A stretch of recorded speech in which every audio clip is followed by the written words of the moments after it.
Neutral Vibes විශාවතට ආලම ආදරයෙන් පිළිගන්නවා. ඉතින් අද මම ආලම දැනුවත් කරන්න බලාපොරොත්තු වෙන්නේ silent killer කෙනෙක් ගැන. ඒ තමයි diabetes conditions. ඉතින් ලෝකෙ මිනිසුන් මිලියන ගණනකට affect කරන condition එකක් තමයි diabetes කියලා කියන්නේ. ඉතින් ඔයාට හරිය වගේ family member කෙනෙක්ට හරි diabetes තියෙනවද? එහෙනම් අද වීඩියෝ එක ඔයාට ගොඩක් වැදගත්. දැන් අපි බලමු මොකක්ද මේ diabetes කියන්නේ කියලා. Diabetes කියන්නේ chronic condition එකක්. ඒ කියන්නේ long term health issue එකක්.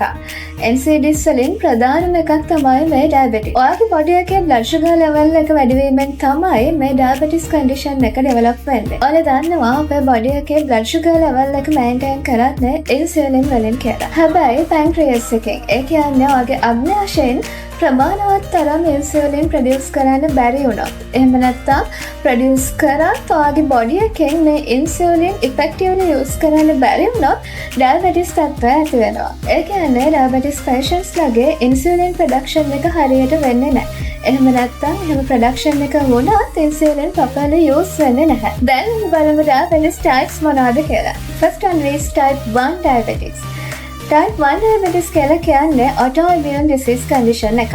ඉතින් type 1 diabetes වලදී වෙන්නේ immune system එක attack කරනවා insulin produce කරන pancreatic beta cells වලට. ඒ කියන්නේ ඔයාගේ body එකේ immune system එකෙන් insulin produce කරන pancreatic cells destroy කරනවා. ඒ නිසා pancreas එකෙන් insulin produce වෙන්නේ ඉතාම සුළුවෙන් හෝ එහෙම නැත්නම් produce වෙන්නේ නැති වෙනවා. healthy ආගේ pancreatic beta cells වලින් insulin නිෂ්පාදනය වෙනවා. හැබැයි type 1 diabetes තියෙන අයගේ එයාලගේ body එකේ blood sugar level එක maintain කරන්න තරම් එයාලගේ body එකෙන් enough insulin production එකක් වෙන්නේ නැහැ. normally type 1 diabetes develop වෙන්නේ childhood එකේදී. එහෙම නැත්නම් young age එකේදී.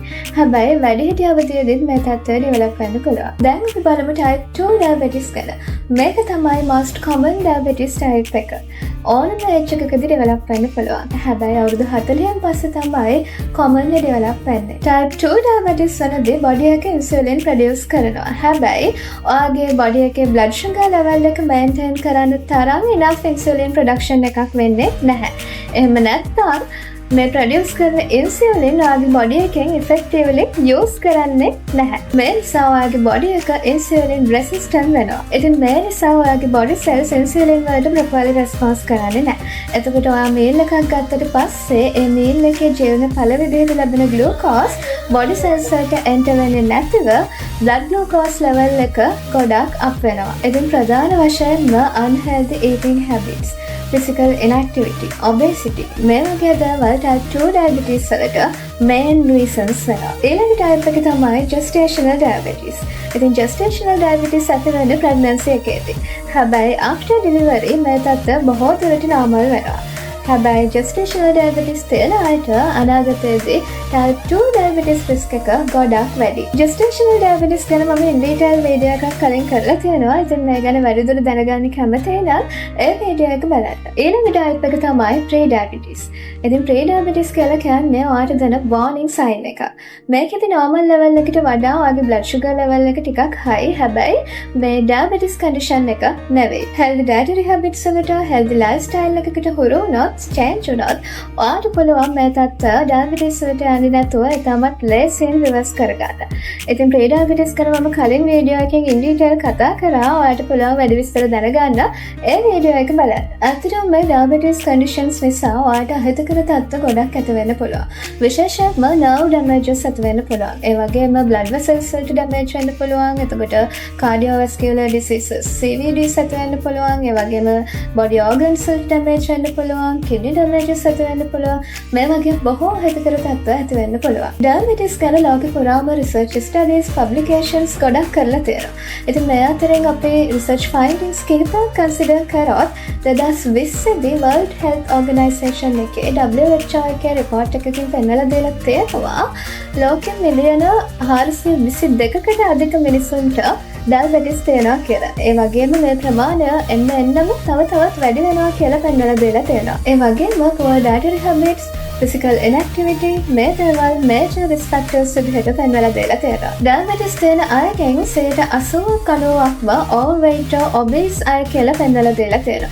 සහ 1.6 මිලියන් deaths වලට diabetes directly හේතු වෙලා තියෙනවා කියලා පෙන්වලා දෙලා තියෙනවා. තවත් research evidence එකක් consider කරොත් American Diabetes Association එකෙන් 2021 දී පෙන්වලා දෙලා තියෙනවා all diabetes cases වලින් 5-10 අතර type 1 diabetes කියලා. ඒ වගේම US Centers for Disease Control and Prevention CDC journal එකේ 2020 දී පෙන්වලා දෙලා තියෙනවා all diabetes cases වලින් 95%ක්ම type 2 diabetes කියලා. ඉතින් මේ සඳහා mainly poor dietary habits, obesity conditions, physical inactivity, major risk factors විදිහට පෙන්වලා දෙලා තියෙනවා. ඒ වගේම CDC එකෙන් පෙන්වලා දෙලා තියෙනවා American adults මිලියන 88කට වඩා අයට pre-diabetes තියෙනවා කියලා. විශේෂම දේ තමයි මේ අයගෙන් 10%ක් වගේ තමයි මේ අයට pre-diabetes තියෙනවා කියලා දැනුවත්. මේ අනුව American adults 3 දෙනෙක්ගෙන් එක්කෙනෙක්ට වඩා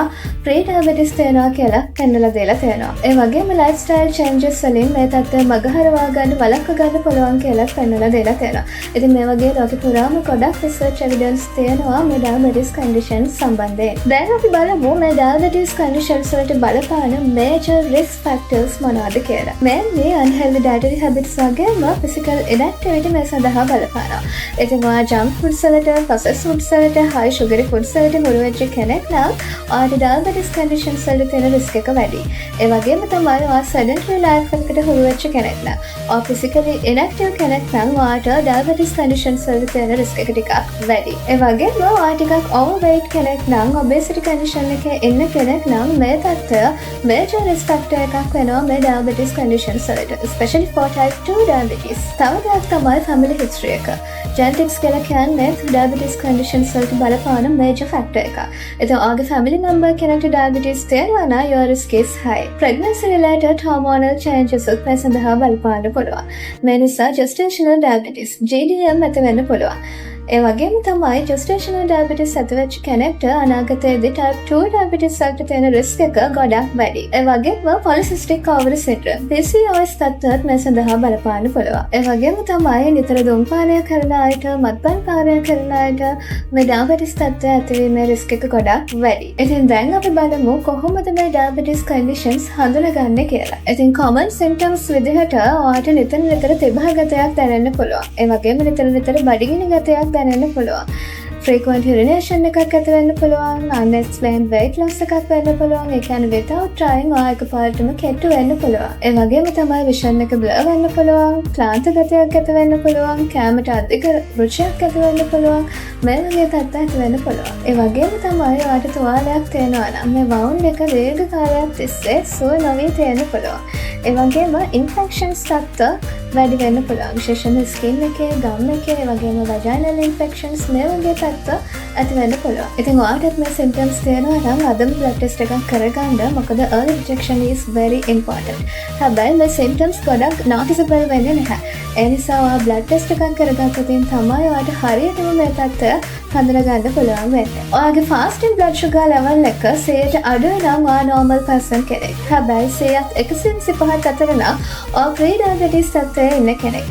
ඒ වගේම තමයි 125ට වැඩි නම් ඔයා diabetes condition එකේ ඉන්න කෙනෙක්. ඒ වගේම තමයි ඔයාගේ meal එකෙන් පැය 2කට පස්සේ ඔයාගේ postprandial blood sugar level එක consider කරොත් ඔයාගේ blood sugar level එක 140ට අඩුයි නම් ඔයා normal person කෙනෙක්. හැබැයි ඔයාගේ blood sugar level එක 140ත් 200ත් අතර නම් ඔයා pre-diabetes condition එකේ ඉන්න කෙනෙක්. ඒ වගේම ඔයාගේ blood sugar level එක 200ට වැඩි නම් ඔයා diabetes තත්ත්වයේ ඉන්න කෙනෙක්. ඒ වගේම hemoglobin A1C test එකේ results consider කරොත් HbA1c percentage එක 5.7ට අඩුයි නම් ඔයා normal කෙනෙක්. හැබැයි 5.7ත් 6.5ත් අතර නම් ඔයා pre-diabetes condition එකේ ඉන්න කෙනෙක්. ඒ වගේම 6.5ට වැඩි නම් ඔයා diabetes condition එකේ ඉන්න කෙනෙක්. තවත් දෙයක් තමයි ඔයාට පුළුවන් auto antibody test එකකින් ඔයාට තියෙන type 1 diabetes ද type 2 diabetes ද කියලා දැනගන්න. හැබැයි සමහර type 1 diabetes තියෙන අයට මේකේ results negative වෙන්නත් පුළුවන්. ඒ වගේම ඔයාට පුළුවන් urine test එකක් කරන්න. ඔයාගේ urine වල ketone තියෙනවා නම් it indicates you have type 1 diabetes. දැන් අපි බලමු කොහොමද මේ diabetes conditions වළක්ව ගන්න කියලා. mainly ඔයාට පුළුවන් ඔයාගේ unhealthy dietary habits වලින් ඈත් වෙලා healthy dietary habits වලට හුරු වෙන්න. balance diet එකක් ගන්න. විශේෂයෙන්ම junk foods වලින් ඈත් වෙලා, ඒ වගේම processed foods වලින් ඈත් වෙලා, saturated fats වලින් ඈත් වෙලා ඔයාලට පුළුවන් healthy diet එකකට යන්න. ඒ වගේම ඔයාලට පුළුවන් ඔයාගේ diet එකට vegetables, fruits මේ දේවල් වැඩියෙන් එකතු කරගන්න. විශේෂයෙන්ම whole grains වලට, plant foods වලට, healthy fats වලට, lean proteins වලට මූලිකත්වය දෙන්න. white breads, sugary cereals මේ වගේ refined carbohydrates වෙනුවට ඔයාලට පුළුවන් whole grains, vegetables වගේ complex carbohydrates ඔයාගේ diet එකට එකතු කරගන්න. ඔයාගේ meals වල portion size එක control කරන්න. එකපාර ගොඩක් යන්න එපා, small portions ගන්න. ඒ වගේම ඔයාගේ meals අතර regular interval එකක් තියාගන්න. ඒ වගේම ඔයා physically inactive කෙනෙක් නම්, ඔයා sedentary lifestyle එකකට හුරු වෙලා හිටපු කෙනෙක් නම් ඔයාට පුළුවන් physically active වෙන්න. self exercise plan එකකට යන්න. at least සතියකට මිනිත්තු 150ක්වත් moderate exercise වල නිරත වෙන්න. ඒ වගේම manage your stress. stress වෙන්න යන්න එපා. ඔයාට පුළුවන් meditation කරන්න, yoga කරන්න, gardening කරන්න. ඒ වගේම ඔයාට සුරතල් සතුන් වෙනවා නම් එයාලත් එක්ක ටිකක් වැඩි කාලයක් ගත කරන්න. එතකොට පොතක් කියවන්න, ලියන්න, ඔයාගේ මොකක් හෝ hobby එකක නිරත වෙන්න. ඒ වගේම ඔයාට පුළුවන් nature එකත් එක්ක ටිකක් වැඩියෙන් time spend කරන්න. මේ වගේ දේවල් කරලා ඔයාට පුළුවන් ඔයාගේ stress එක manage කරගන්න. මම කලින් කිව්වා වගේ ඔයාගේ diet එකට lean proteins යොදා ගන්න. විශේෂයෙන්ම red and processed meats ගන්න යන්න එපා.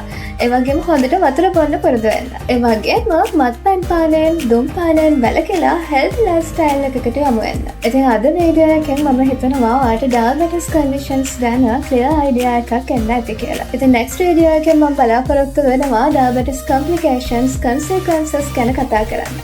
ඉතින් මේ වගේ තවත් nutritional and healthy tips දැනගන්න කැමති නම් NutriVibes විශ්වාසයක එකතු වෙන්න කියලා ආදරයෙන් ආරාධනා කරනවා. ඒ වගේම subscribe කරන්න, like කරන්න, share කරන්න, comment කරන්න අමතක කරන්නත් එපා. ඉතින් අදට වීඩියෝ එක end කරනවා. next වීඩියෝ එකෙන් හම්බ වෙමු. අද සුවදායක දවසක් ප්‍රාර්ථනා කරනවා.